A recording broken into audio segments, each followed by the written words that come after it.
রাষ্ট্রপতির ক্ষমতা সম্বন্ধে আপনারা জানেন, স্বয়ংক্রিয়ভাবে বর্তমানে যে পর্যায়ে আছে, বঙ্গভবনের 3টা বুজুর্গের মাজার আছে আর ভিতরে একটা মসজিদ আছে। এই 3টা মাজার জিয়ারত এবং মসজিদে গিয়ে নামাজ পড়া ছাড়া তার স্বাধীনভাবে আর কাজ করার কোনো সুযোগ নেই। আমরা আশা করব আগামী দিন সংসদে বসলে ক্ষমতার ভারসাম্য আসবে, জনগণের জন্য সুশাসন প্রতিষ্ঠা হবে, জনগণ সুখে শান্তিতে বসবাস করবে। সরকারের থেকে প্রার্থী দেওয়া হয়েছে মির্জা ফখরুল ইসলামকে। উনাকে তো আমি আগের থেকে দেখি নাই, চিনি না। 2001 সালে প্রথমে দেখি তাকে। এর আগে তিনি বিএনপি রাজনীতির সাথে তেমন ভাবে কেন্দ্রীয় পর্যায়ে জড়িত ছিল না, এলাকায় হয়তো কাজ করেছে। ওনাকে আমি আমার পক্ষ থেকে, এলডিপির পক্ষ থেকে, 11 দলীয় ঐক্য জোটের পক্ষ থেকে আন্তরিক মোবারকবাদ জানাচ্ছি। দীর্ঘদিন আমরা একসাথে কাজ করেছি। আমি আশা করব জনগণ যেটা আশা করছে তার একজন রাষ্ট্রপতির কাছ থেকে, তার কর্মকাণ্ডের মাধ্যমে জনগণের আশার প্রতিফলন করবে। বিএনপি এবং অন্যান্য দলের যারা সংসদ সদস্যরা ভোট দেওয়ার জন্য একত্রিত হয়েছেন, তাদেরকেও ধন্যবাদ জানাচ্ছি। সকলের সুন্দর জীবন, সুস্বাস্থ্য কামনা করি।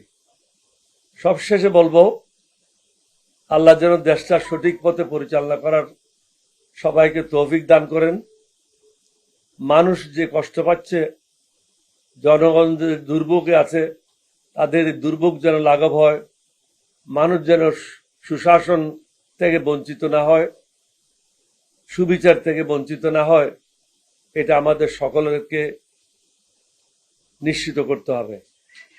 রাষ্ট্রপতির ক্ষমতা সম্বন্ধে আপনারা জানেন, স্বয়ংক্রিয়ভাবে বর্তমানে যে পর্যায়ে আছে, বঙ্গভবনের 3টা বুজুর্গের মাজার আছে আর ভিতরে একটা মসজিদ আছে। এই 3টা মাজার জিয়ারত এবং মসজিদে গিয়ে নামাজ পড়া ছাড়া তার স্বাধীনভাবে আর কাজ করার কোনো সুযোগ নেই। আমরা আশা করব আগামী দিন সংসদে বসলে ক্ষমতার ভারসাম্য আসবে, জনগণের জন্য সুশাসন প্রতিষ্ঠা হবে, জনগণ সুখে শান্তিতে বসবাস করবে।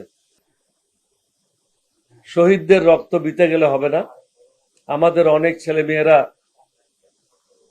24 সালে জীবন দিয়েছে সুশাসনের জন্য, জবাবদিহিতার জন্য।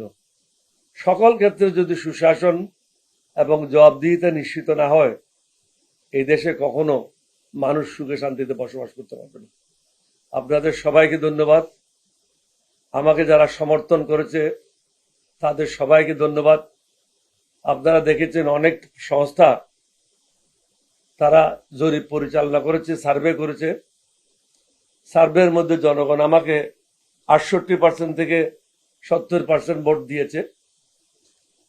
মির্জা ফখরুল ইসলামকে 28%, 29% বা 31% ভোট দিয়েছে। সুতরাং জনগণ তাদের মতামত পরিষ্কারভাবে প্রকাশ করেছে। কাকে সমর্থন দিয়েছে এটা আপনারা সবাই জানেন। সবশেষে মির্জা ফখরুল ইসলাম সাহেবকে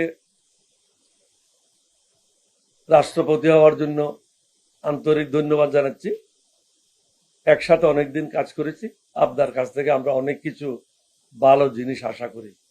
সকল জিনিসের ঊর্ধ্বে উঠে দেশের মঙ্গলের জন্য কাজ করবেন, এটাই প্রত্যাশা।